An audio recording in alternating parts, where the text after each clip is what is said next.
गुड्डू भौतिक विज्ञान प्रथम पाठ पढ़ाई जाइए। हाँ भाई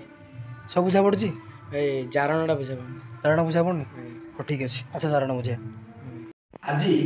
आम बुझा जारण ठीक अच्छे। तो जारण मान कौन बुझी पारे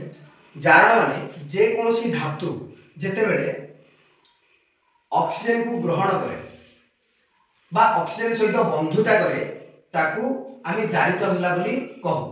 आउ से प्रक्रिया को कहती जारण। उदाहरण स्वरूप एटा कौन कपर कपर रंग कौन बादामी कपर रंग बादामी कपर को जिते बड़े हम गोटे चाइना डिक्सी रखिकी गरम करवा धीरे धीरे तार बादामी रंगटा अपसारण होगी गोटे कला रंग हो कला रंग कहीं ना ता ऊपर एक ऑक्साइड रो एक लेयर तैयारी हो आउ ए कहीं ना कपर ऑक्सीजन सहित प्रतिक्रिया करी कपर ऑक्साइड रे परिणत होला सेति पई बादामी रंगटा तार परिवर्तन होला बुझिले कला रंग ए प्रतिक्रिया कहते जारण प्रतिक्रिया। उदाहरण स्वरूप आउ गोटे आम देखि परबा दैनंदिन जीवन रे जो लुहार किछि जिंस जते बेले आमे जल पिले एटा गैस गैस अर्थ कोन आर जलर गैसीय भौतिक अवस्था रे ये प्रतिक्रिया करछि का सहित लुहा को जदि तमे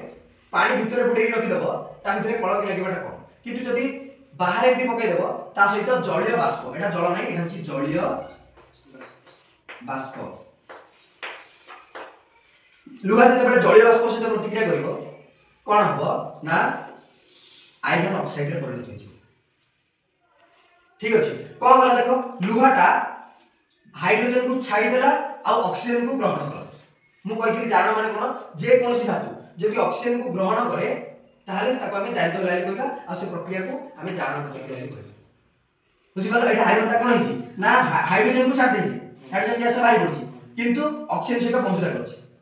जे धातु टिए जदि ऑक्सीजन सहित बंधुता करे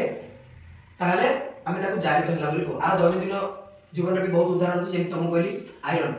लुहारे कलक लागबा तार ताको संख्या रण बोली कहନ୍ତି सेमती खाद्य पदार्थ गुडी जो थाए से गुडी जदि ऑक्सीजन सहित हम खोला रखि देबा ऑक्सीजन सहित प्रतिक्रिया करिवो ताले सेटा जारित हो जिवो आ से भितरु सडा गंध आसबो रहणीय गंध आसबो ठीक अछि बुझि पालो।